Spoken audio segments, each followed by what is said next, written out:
Hi everyone, this is Khushboo Chokshi. I hope you guys are doing great, and today we'll be doing a quick revision in English of the General Clauses Act. To begin with, the notes, the chart book that I am referring to in this video will be uploaded on my Telegram channel. The link to the Telegram channel is in the description to this video. Now, without wasting any further time, this is for November 22 students and May 23 students, because the General Clauses Act is something which is not very frequently revised. It's a very old act of 1897. Now, what is the purpose? Why is there a General Clauses Act in place in the first place? When you have so many acts, why do you need a General Clauses Act? So, there are certain provisions which are there in the other acts, but there are certain provisions which are generic.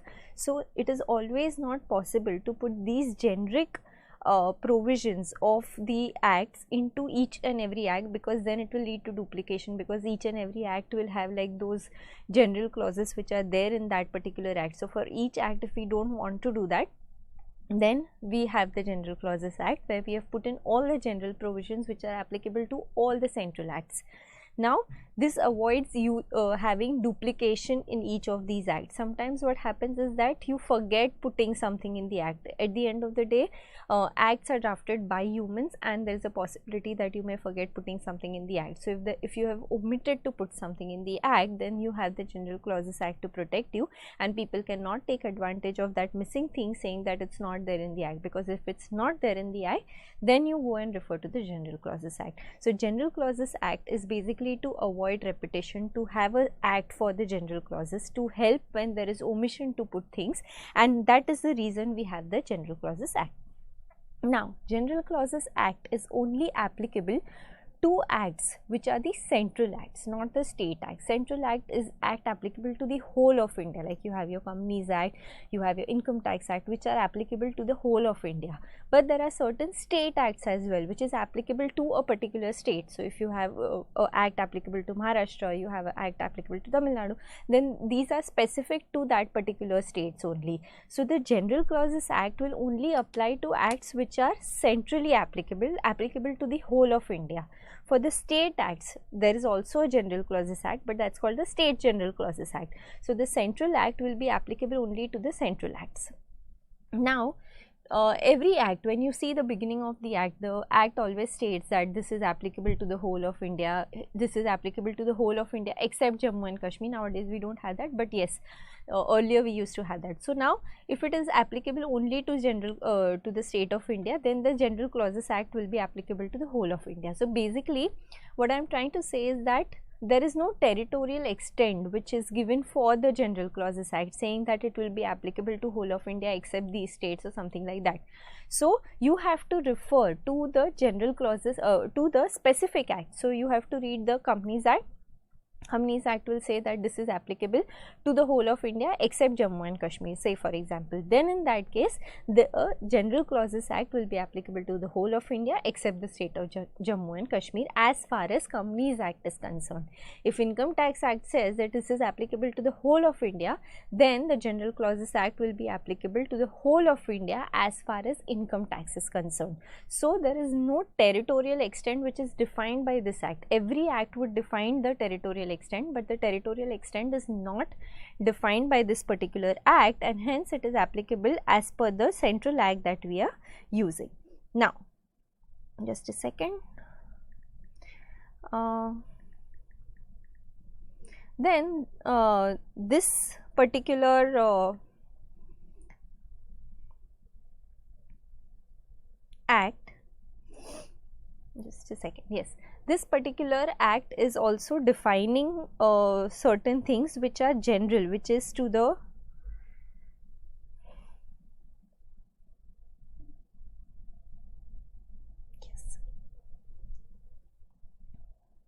so it will define certain things which is applicable. So, there is no territorial extent, and these act will also give certain definitions which are to be referred to if the specific act does not say anything. Now what does that mean? So to explain that to you, what we do is we go to the Companies Bare Act. Okay, this is the Bare Act. This is the act which is given as per the the Government of India. It's published in the Official Gazette of the India, and this is how it actually looks. The textbook or the notes or the module that you refer to is basically the interpretation in simplified words in order to explain the students. Now this is the Bare Act. This gives the section numbers. If you see any act, if you see section 2 of this particular Companies Act, it says definition. So every act, it has definitions in either section 2 or normal section 3. So if it's defined, there are certain definitions which are given in the section 2 of each act, which is specific to that particular act. So every word that is used for which a definition is required for people to understand is given in your section 2 of the particular act. But there are certain times, there are certain words that are used in a particular act, but these words are not defined in the particular act, and that is when there is a ambiguity as to what do these words mean. These ambiguity come when there is things such as if you are fighting for something in the court of law, and if you are trying to interpret something and I will interpret it in a different way, you may interpret it in a different way. So here when you have to interpret the act, which is your interpretation of statutes that you study, then when you have to interpret the act, you will have to look at the definitions. But if the definition is not given in that particular act, what do? You go to the General Clauses Act, because General Clauses Act has certain general definitions which are there, and because they are there, even if it's not there in the specific act, it's fine because it's already included in your General Clauses Act. So that's basically your section 2, which gives in the alphabetical order all the definitions that are required to understand that specific act. Similarly, you have the definitions also given in your General Clauses Act. Now coming to the next part is basically about the different words that are used. What does it say? Just a second please. The first is the preamble. Preamble. What does the preamble mean? The preamble basically means that it is the object, scope and the purpose of the act. What does that mean? That it defines why the particular act has come into existence, what is the object of getting that particular act into place. So now when I refer here, if you can see the Companies Act 2013, Act number 18 of 2013, and then you can see it's written in Act to consolidate and amend the laws relating to companies. This is the preamble of the act, which is telling you why this act has come into place, what is the object of getting this act into place. Now this can be used as a interpretation, like when I am interpreting the Companies Act, if I have any queries or if there is any ambiguity, if I want to understand why this act has come into place in the first place, I can refer to the preamble, and that is what will explain me that why the act has come into place. Now the preamble, this is very important to note. When you preamble is something which has been asked multiple times in your examination. To understand, if you want to write, what do you have to write in the examination? It says object, scope and purpose of the act. These are the three things that are being defined by the preamble. And the second important point to mention when preamble is asked in your exam as a question is of course the example. You can refer to the example of the Companies Act. And the third thing would be saying that the preamble can be used as an aid to interpretation. You can use it for interpreting a statute, but it will not override the plain provision. So if a particular provision of the Income Tax Act says that this is going to be chargeable to tax, and the preamble interpretation says something else, it will not override the plain provision. So if a particular provision is saying it has to be charged to tax, it has to be charged to tax. The preamble is an aid to interpretation, but it cannot override the plain provisions of the act. The plain sections which are given, it cannot override that. Okay, so this is the preamble of the Companies Act. Now coming to the next part is your act. What is a act? So act is basically your Income Tax Act, Companies Act, all of these are acts. But how are these acts coming into force? So first you have your bill that you have in place, and that bill is like a draft. That draft is put up by the government on its website, and it will invite suggestions from people who are experienced in that particular field. So when Companies Act came into force, before the Companies Act came into force, all chartered accountants, all the big fours These are the people who had made an application saying that we want to suggest that the bill that you have provided, this is something which you can rectify, this is something which is nicely put up, or this is the language which we can change to avoid ambiguity or further litigation in the future. And similarly, you will put the suggestions up, and that bill, it takes a very long time, it's a very long process, it takes around 8-10 years depending on how the government is changing, how many times it is changing, it can get delayed also. So a bill will be open for suggestions, people give in their suggestions, and that bill will be converted into an act. Once it is published, once it is approved by both the houses of parliament and approved by the President of India. So they both have to approve it. Very, very important to note. Again, it can be asked as a case study type of question. And once it has been approved by the government of both the houses of parliament and the President of India, then it becomes an act. To become an act, it has to be published in the Official Gazette of India. What is the Official Gazette? Official Gazette is basically a publication by the Government of India giving out details about what are the legislative amendments that are done by the country, or whatever new has been introduced or a case study has been come. All of that is included in the Official Gazette, and in that Official Gazette it has to be published, and the date it is published or in the Official Gazette, that act will come into force. So it will be effective and it will be applicable to the entire India once it has been published in the Official Gazette. But there is a small twist here. Sometimes what happens is that when you publish something in the Official Gazette, the act in particular also has certain things which are mentioned as just a second. Act will also mention a particular date, saying that this act will come into force on this particular date, like you have it for SEBI. So SEBI has given a particular date. Say for example, my act says that this act will come into force from 1st of January 2023. Now the act has been approved by both the houses of parliament, by the President of India today, and it has been published in the Official Gazette of India today. But my act says that this act will come into force on 1st of Jan 2023. So here the question arises that the section says that it will come into force as and when it is published in the Official Gazette of India, but the act is saying that I will come into force only on 1st of Jan 2023.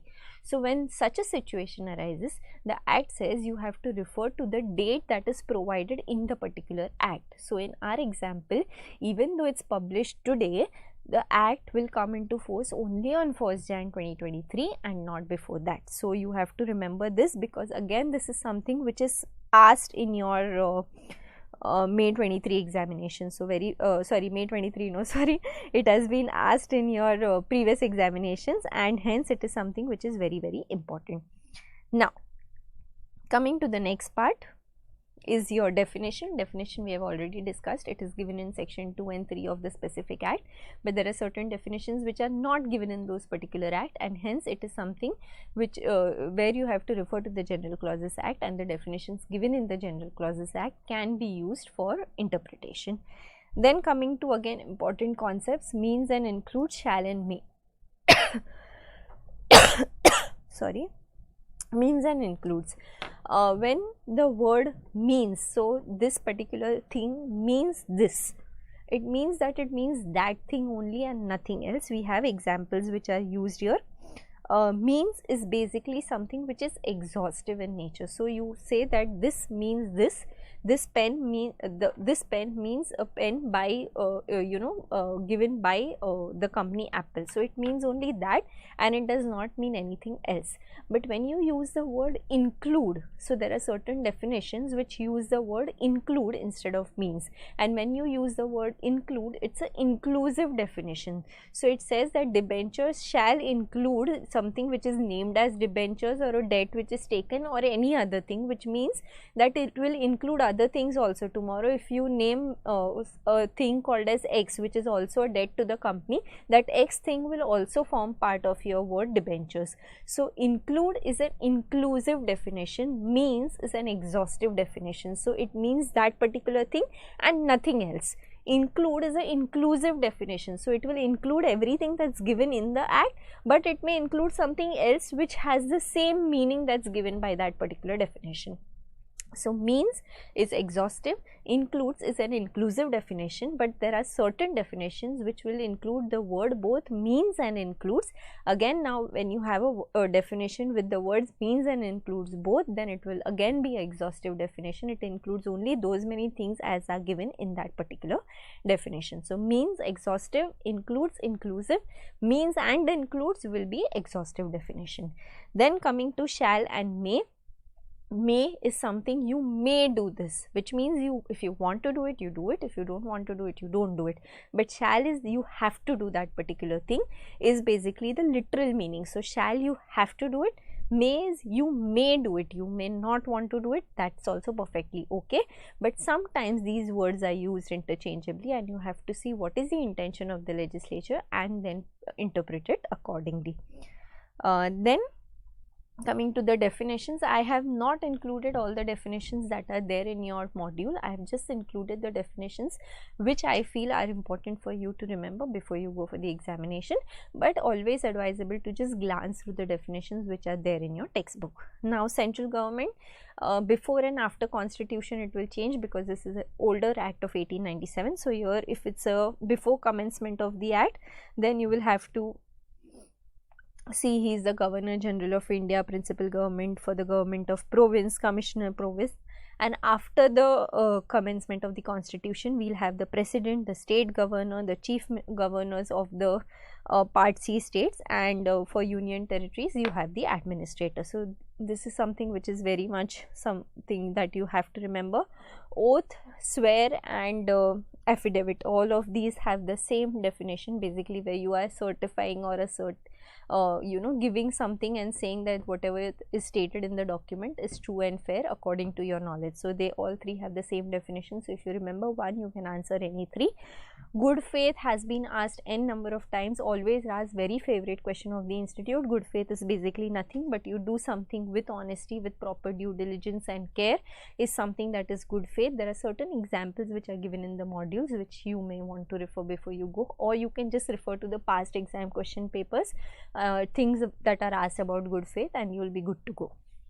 Government includes central and state government, and government securities includes securities which are issued by the central and the state government. So again, something which is very simple.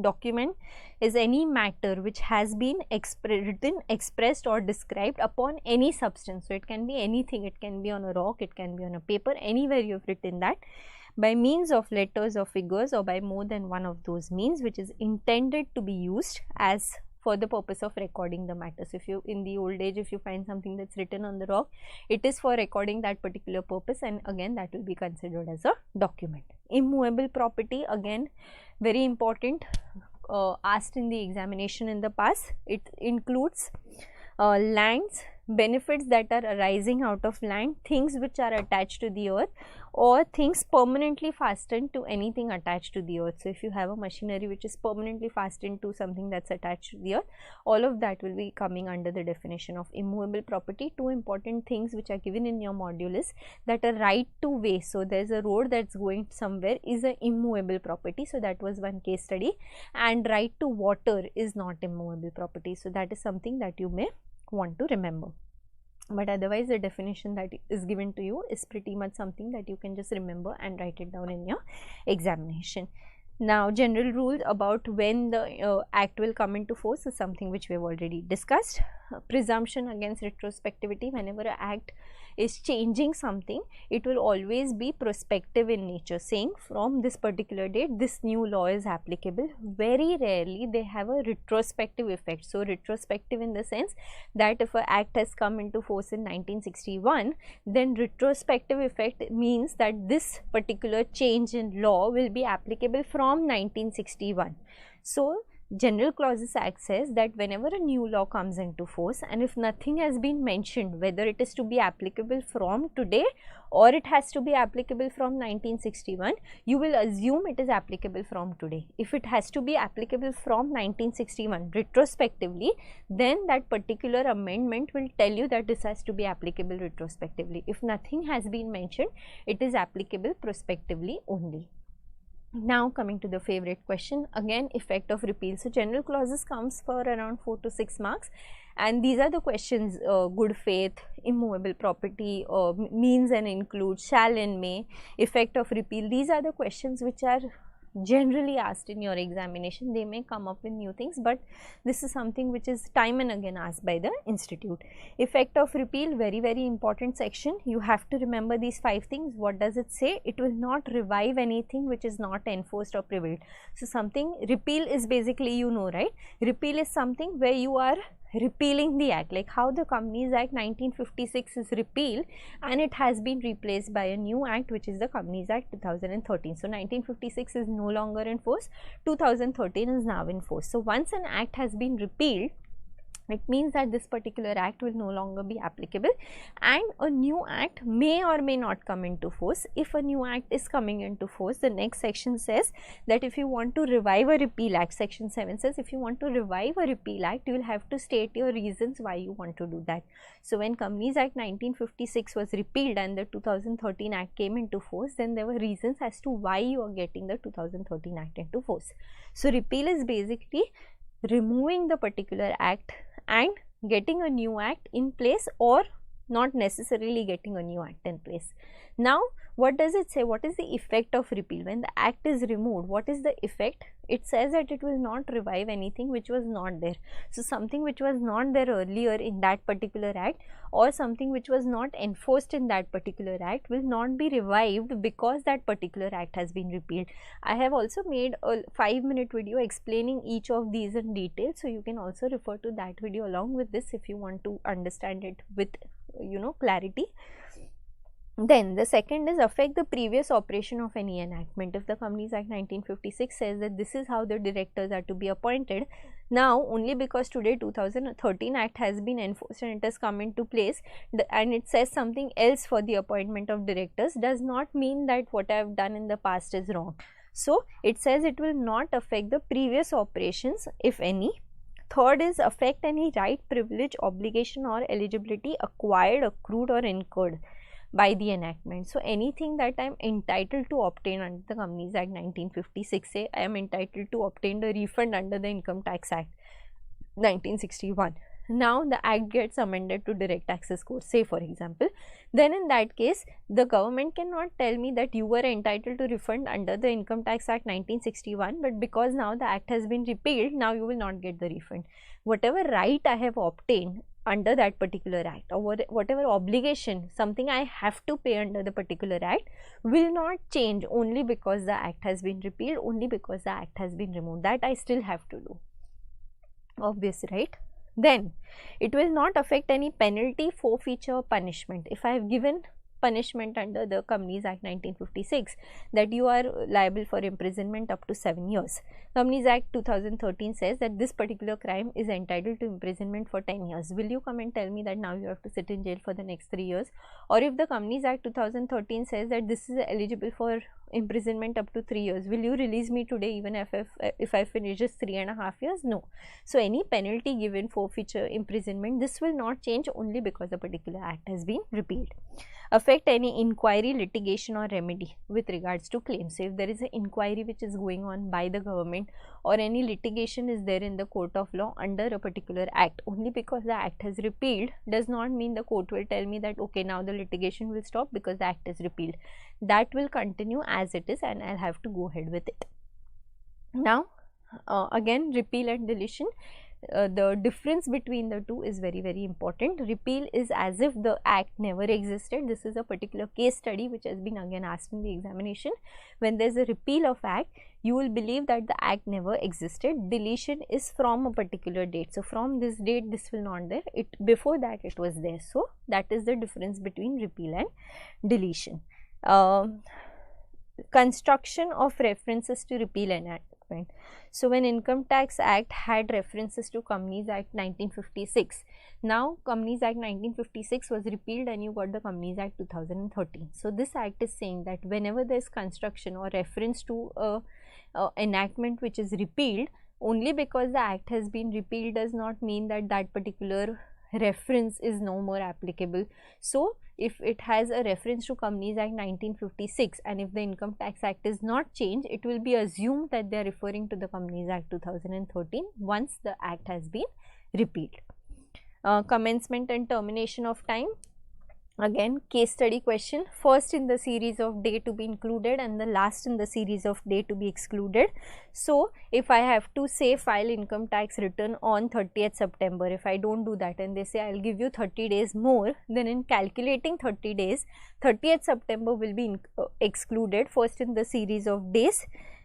And include the last in the series of days. So, from 1st October I will calculate 30 days. So, exclude the first in the series of days, include the last in the series of days. Completion of time, if I have to pay TDS say by 7th of the next month, then if 7th is a Sunday, I can pay it on the next working day. This is different from what you have in your negotiable instruments act. So, next day afterwards has to be considered. Measurement of distance has to be done in a straight line or a horizontal plane. This was asked in one of your MTPs or RTPs. Duty to be taken pro rata. Basically, if you are paying any GST, tax, excise, all of those duties, when you are calculating, it's given that you have to pay so much of tax for so much kgs of goods. Now, when you are calculating how much tax has to be paid, you have to take pro rata depending on how much worth goods you have or how much kg of goods you have, and then accordingly pay the duty pro rata. Again, this is a general provision which is given in the General Clauses Act. Gender and number, if you have male, then it will also mean reference to female. So, if a male reference is drawn that driving car at this speed is something which is eligible for a fine, if a male is being charged, if I drive, even I will be charged, because male also includes a reference to female and vice versa. The word bullocks could not be interpreted to include cow is something which is specifically given and can be asked as a practical case study type of question. Now, the powers and functions and provision as to order and rule. Now, these are all miscellaneous provision, quickly running through them because not very important. Is it says that when a power is confirmed, reading the right side of the table, unless different intention appears, powers can be exercised. So, if I have been given a power to issue circulars, issue notifications, I can, till the power is revoked, I can keep doing whatever has been asked of me. When an authority has power to appoint a person, he also has the power to appoint him ex officio. Ex officio means that he is not actually in office, he is something who will be advising the government on particular things, and he will be holding the office ex officio. So, if he can appoint someone in office, he can also appoint that person ex officio. Person who has power to appoint has power to suspend or dismiss. So, if you have the power to appoint someone, you also have the power to suspend or dismiss that particular person. Person executing his functions. Whenever you see an income tax notice, you will see that below that is given the designation of the person and the title of the person who is giving the notice. So, when you are executing the functions given by the Income Tax Act, you will also have to mention why you are doing that particular thing. A law relative to chief or superior shall also be applicable to the subordinates. Now, pertaining to amendments, you have the power, if you have the power to include orders, bylaws, all of that notification, you also have the powers to revoke them.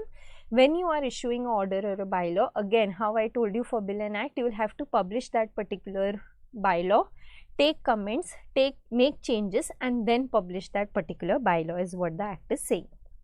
Then recovery of fines is as per the Indian Penal Code. Publication, when there is an offence under 2 acts, you can be punished under only one. You can't be punished for the same offence twice. And meaning of service by post, again something that has been asked, that when you are sending something by post, it has to be properly stamped, properly addressed, and if it has to be sent as registered post acknowledgement due, then you have to send it as registered post acknowledgement due only. If you send it only by registered post, then it is not a notice that is validly served. So, this is basically about the General Clauses Act, and I hope this video is helpful to you, and we have done this video after quite some time. I will be uploading the notes on the Telegram channel, and if you have any doubts, please feel free to write in the comments below. Thank you so much. Bye.